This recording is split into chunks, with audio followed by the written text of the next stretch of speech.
Hello दोस्तों, welcome back to my channel stock 7। आज बात करने वाले हैं इंडियन पेस्टिसाइड लिमिटेड के बारे में। वही कंपनी के बारे में बात करें तो कंपनी एग्रो केमिकल सेक्टर में काम करती है। और कंपनी की बात करें तो कंपनी जब से लिस्ट हुई है काफ़ी ज़्यादा गिरावट होती दिखाई दी, लेकिन बात करें तो कंपनी 200 रुपये के लेवल तक जाती हुई दिखाई दी। तो उसके बाद से कंपनी लगभग 50% के आसपास करेक्ट होती दिखाई दी है।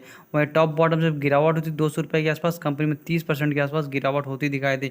यहाँ पर देखा जाए जो कंपनी में लो प्राइस से बाइंग किए होंगे उनको अच्छा खासा प्रॉफिट देखने को मिल रहा होगा, जिससे आप देख सकते हैं कंपनी में आप यहाँ पे होल्डिंग जो है प्रमोटर्स लगातार बढ़ाते हुए दिखाई दे रहे हैं। आने वाले वक्त में कंपनी का परफॉर्मेंस और भी तेज़ी होती दिखाई दे सकती है। इसलिए दोस्तों कंपनी में जो सबसे बड़ा होता है कंपनी का मालिक अर्थात प्रमोटर्स को पता होता है कि कंपनी में क्या कुछ होने वाला है, अर्थात कंपनी का रिजल्ट कैसा एन वक्त पे आने वाला होता है, उससे कंपनी में होल्डिंग बढ़ाते हुए दिखाई दे रहे हैं। चलिए तो वीडियो स्टार्ट करेंगे और बात करेंगे कंपनी में क्या करना चाहिए।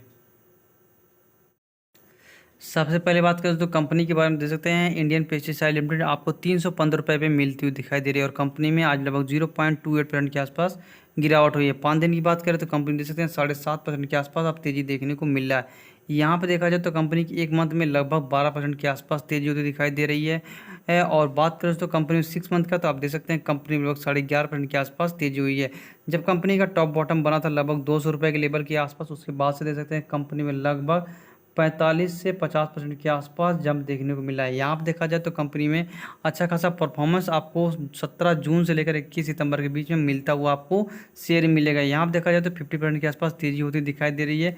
लेकिन कंपनी में जब प्राइस था लगभग 300 रुपये के लेवल पर और उसके बाद से गिरावट होती कंपनी में 32% के आसपास देखने को मिला था। यहाँ पर भी देखा जाए तो कंपनी में भारी गिरावट होती दिखाई दे। जिन लोगों ने यहाँ के लेवल पे अपना एवरेज किया होगा उनको आप प्रॉफिट देखने को मिल रहा होगा। अगर जिन लोगों ने एवरेज नहीं किया होगा उनको अच्छा खासा अभी भी लॉस देखने को मिल जाएगा। यहाँ पर देखा जाए तो कंपनी मैक्सिमम अपने शेयर होल्डर को लगभग 8.5% के आसपास अभी भी गिरावट मिलती हुई दिखाई दे रही है, क्योंकि कंपनी का प्राइस देखा जाए तो 300 रुपये के लेवल पे से लेकर 341 रुपये के लेवल पे ही काम करती हुई दिखाई देती है। यहाँ देखा जाए तो कंपनी इस लेवल पे ही काम करती देखने को मिलता हुआ दिखाई दे, लेकिन उसके बाद यूक्रेन रशिया क्राइसिस देखने को मिला और मार्केट में लगभग आप देख सकते हैं 28% के आसपास गिरावट शेयर के अंदर मिलती हुई दिखाई दी है। वहीं बात करें दोस्तों कंपनी में लगातार तेजी आपको देखने को मिल जाएगा। और उसके बाद देख सकते हैं कंपनी की होल्डिंग्स प्रमोटर्स की होल्डिंग दे सकते हैं लगभग 68% से लेकर 66% के आसपास आपको देखने को मिल जाएगा। बात की जाए तो कंपनी का होल्डिंग काफ़ी मजबूत आपको देखने को मिल जाएगा। और उसके बाद बात करें तो कंपनी का मेजर होल्डिंग्स प्रमोटर्स में आप देख सकते हैं आनंद स्वरूप अग्रवाल का देखने को मिल जाएगा। यहाँ पे कंपनी में इनकी होल्डिंग आपको 30% के आसपास देखने को मिल जाएगी। और बात करेंगे दोस्तों इन्होंने ही कंपनी में अपना स्टेक बढ़ाते हुए दिखाई दिया, अर्थात कंपनी में होल्डिंग इनकी लगातार इंक्रीज होती दिखाई दे रही है। पिछले कुछ क्वार्टर में गिरावट भी देखने को मिला था शेयर के अंदर, लेकिन उसके बाद देख सकते हैं कंपनी में होल्डिंग बढ़ने के मतलब कि आने वाले वक्त में शेयर के अंदर और भी तेज़ी आपको देखने को मिलेगा। और बात करें तो और भी होल्डर्स आपको देखने को यहाँ मिल जाएगा, लेकिन मेन जो कंपनी की होल्डिंग आप देखने को मिलेगा वो अग्रवाल ग्रुप का ही देखने को मिलेगा। और उसमें सबसे नंबर 1 कंपनी का नाम जो लिखेगा आपको आनंद स्वरूप अग्रवाल जी का ही नाम आएगा।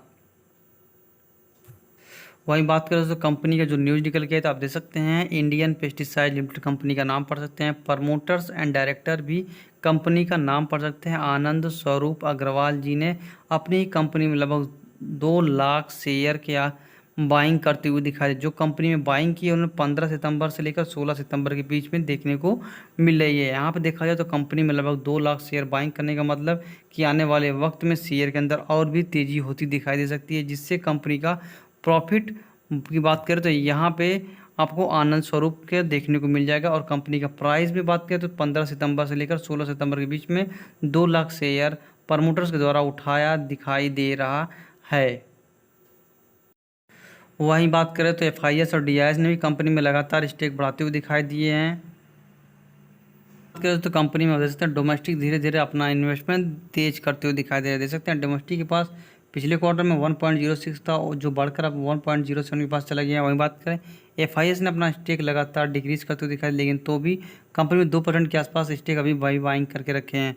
पब्लिक होल्डिंग दे सकते हैं आपको 30% के आसपास देखने को मिल जाएगी। और कंपनी में जो होल्डिंग आपको बढ़ी है यहाँ पर देखेंगे तो डीआईएस और प्रमोटर्स ने अपना स्टेक बढ़ाते हुए दिखाई दे रहे हैं। कारण बात करें तो कोई भी कंपनी जिस हिसाब से देखा जाए तो कंपनी का प्रॉफिट एंड लॉस ही उसको ऊपर और नीचे करती है। यहाँ पर देखेंगे तो कंपनी का प्रॉफिट की बारे में देखा तो कंपनी का शेयर्स दे सकते हैं 2017 में कंपनी का 30 करोड़ रुपए के आसपास था। 18 में 48 के पास पहुंचा, 341, 480, 649, उसके बाद देख सकते हैं मार्च 2022 तक 716 के पास चला गया।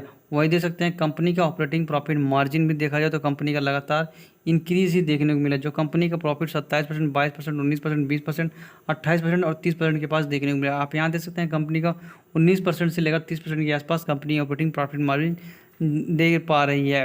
अब बात करें तो कंपनी का नेट प्रॉफिट, तो यहाँ पर देखेंगे कंपनी का नेट प्रॉफिट 35 करोड़ से होते हुए कंपनी 158 करोड़ रुपए के आसपास जनरेट करती हुई दिखाई दे। 35 करोड़, 33 करोड़, 44 करोड़, 71 करोड़, 135 और 158 करोड़ रुपए के आसपास कंपनी नेट प्रॉफिट जनरेट कर पा रही है। कंपनी के प्रॉफिट के बाद हाथ में जो बनता है उसे बोलते हैं रिजर्व। तो आप देखेंगे कंपनी का रिजर्व लगभग 183 था, 253 के पास, 378 के पास, और आप देख सकते हैं कंपनी का टोटली प्रॉफिट 626 करोड़ रुपए के आसपास जाता दिखाई दे रहा है।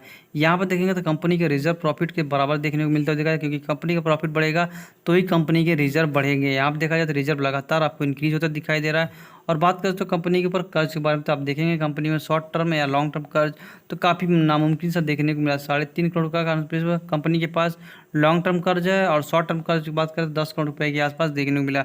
अर्थात देखा जाए तो कंपनी ऑलमोस्ट डेट फ्री है, क्योंकि कंपनी का जो रिजर्व है लगभग 650 करोड़ रुपए के आसपास देखने को मिल रहा है। वही बात करें तो कंपनी का इसके बाद हाथ में जो बचता है उसे बोलते हैं कैश एंड कैश। तो यहाँ पर देखेंगे कंपनी का कैश एंड कैश जो कंपनी का 2 करोड़ रुपए के आसपास देखने को मिलता है, वो दिखा था वो बढ़कर कंपनी का लगभग 106 करोड़ रुपए के आसपास देखने को मिला। देख सकते हैं 2 करोड़, 8 करोड़, 42 करोड़, और अब जाके कंपनी का टोटली कैश हाथ में लगभग 106 करोड़ रुपए के आसपास है। वहीं बात करें तो कंपनी का चार्ट पैटर्न देखें तो आपको समझ में आए कंपनी क्या करना चाहिए। धीरे धीरे कंपनी का RSI 70 के पास देखने को मिल रहा है, जिसकी वजह से शेयर के अंदर गिरावट होती दिखाई दे सकते हैं। कंपनी में 70 के लेवल पर अगर कंपनी का RSI काम करे तो कभी भी शेयर को बाइंग करने के बारे में नहीं सोचना चाहिए। जब कंपनी में गिरावट हो तो उसके बारे में सोच सकते हैं। यहाँ पर देखा जाए तो कंपनी को इस लेवल पर एक टाइम पर हाई लगाने के बाद रजिस्टेंस फेस करती हुई दिखाई देती है, और लंबा कंपनी कॉन्सोलिडेशन फेज में जाती हुई दिखाई दी थी। यहाँ पर देखा जाए तो मार्केट में ब्रेकआउट होता है और शेयर का लगभग प्राइस 300 के ऊपर जाते दिखाई दे। कंपनी के लिए काफ़ी अच्छी बात है, और कंपनी इसी लेवल पे 1 साल पहले भी काम करती हुई दिखाई दी थी। और यहाँ पर देखा जाए तो कंपनी का रेजिस्टेंस फेस करती हुई दिखाई दे रही है, और कंपनी का सपोर्ट लगभग 300 रुपये के पास बनता हुआ दिखाई दे रहा है। आप देख सकते हैं कंपनी को इस लेवल पे काफ़ी अच्छा खासा सपोर्ट है, जिसकी वजह से कंपनी कई लेवल तक यहाँ पे काम कर रही है। 6 मंथ की बात करें तो देख सकते हैं कंपनी को यहाँ पे एक बार सपोर्ट मिलता हुआ दिखाई दिया था, जिसकी वजह से कंपनी इसी लेवल पे कई बार आपको सपोर्ट बनाती हुई दिखाई दी है, और कंपनी को यहाँ पे रेजिस्टेंस फेस करती हुई दिखने को मिला है। चाहे तो आप 300 रुपये का स्टॉप लॉस लगा सकते हैं, या फिर कंपनी में बाइंग करना चाहते हैं तो 300 रुपये पे बाइंग कर सकते हैं। और कंपनी का नेक्स्ट टारगेट जो देखने को मिल सकता है लगभग 350 रुपये के आसपास होता दिखाई दे रहा है, क्योंकि कंपनी यहाँ से जो गिरावट होती है 200 रुपये के लेवल से, और उसके बाद से जो तेज़ी हुई है कंपनी में, इसका असर आपको देखने को मिल सकता है कंपनी को पॉजिटिव न्यूज़ की तरह। वहीं कंपनी में अगर होल्डिंग बढ़ती है प्रमोटर्स का तो ये कंपनी के लिए काफ़ी अच्छी बात देखने को मिल रहा है।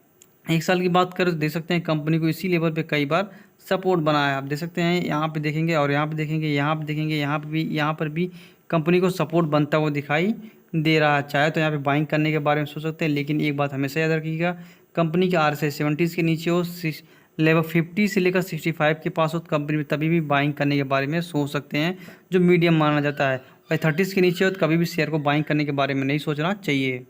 कंपनी के लिए काफ़ी पॉजिटिव न्यूज़ है। कंपनी अभी तक अच्छा खासा मल्टीबैगर रिटर्न इस साल बना के देती हुई दिखाई दी है, और यहाँ पे कंपनी का सपोर्ट काफ़ी अच्छा खासा बना है। चलिए दोस्तों वीडियो का वाइंड अप करना चाहूँगा। वीडियो समझ में आएगी तो प्लीज़ चैनल को लाइक करेगा, सब्सक्राइब करेगा, जिससे कि स्टॉक मार्केट के बारे में न्यूज़ हर रोज मिलती रहे।